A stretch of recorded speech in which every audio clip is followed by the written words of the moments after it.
Ida for fixing my daughter's car when her boyfriend said he'd handle it. My daughter, 1F, and I have always been pretty close. She moved in with her boyfriend a couple months ago. It was a little tough seeing her move out, but I know she's an adult and building her own life. She drives an old Corolla with a lot of miles on it. A couple weeks ago, she mentioned the steering wheel had started shaking when she got up to highway speeds, and sometimes the front end would shudder when she braked.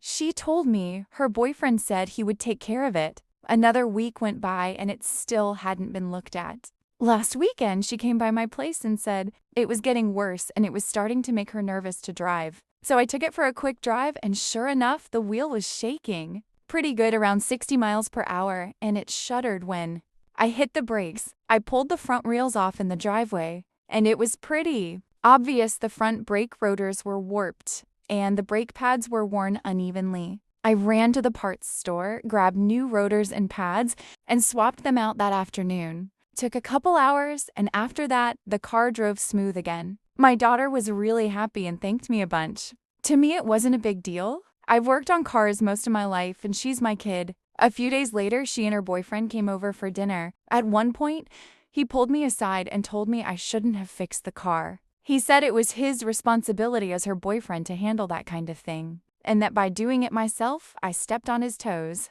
I told him I wasn't trying to prove anything. The car was getting worse, and I just fixed it while she was there. Since then, he's been pretty short with me, and the vibe has been a little weird. My daughter says he feels like I undermined him. From my point of view, she's still my daughter, and if something on her car is unsafe and I can fix it in an afternoon, I'm going to